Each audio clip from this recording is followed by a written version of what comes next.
nakakuha ng Android. Ayun, shoutout kay Lods Arnold Torino. Torino po. Oo, shoutout ko rin yung anak niya. Anong pangalan? Aaron Torino. Oo.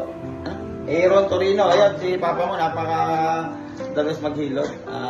Nandito ako ngayon sa bike massage. Galing naman maglaro at saka mag-aral. Pinapa-shoutout ko sa akin ng bago kong kaibigan. Ayun, thank you Lods. Balik ako dito next week. Thank you. Ayun, shoutout mga Lods, mga ka-entrep. Pahilot mo na ako ngayon.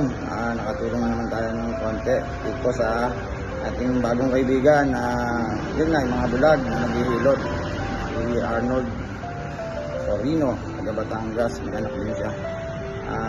Dahil bagyo ngayon, munti ka na siya umuwi na walang hilot man lang yung isa. At malaking pasalamat niya na nagpahilot tayo. Ayun. Pauwi na tayo, pasarado na yung mall. Ginawa ko ng sa kalating oras yung pakahilot natin para masulit naman yung bayad din kay Lods Arnold. Yun. Sumikap. Kaya natin siya mga Lods. Tingnan mo. Talaga namang may anak na magaling din mag-basketball. Shoutout natin yan. At masipag mag-aral. Yun. So pinashoutout niya yung kanyang anak na nasa Batangas. Ayan. Yan ang kaya natin. May kapansanan pero patuloy pa rin malaban sa buhay ng patas.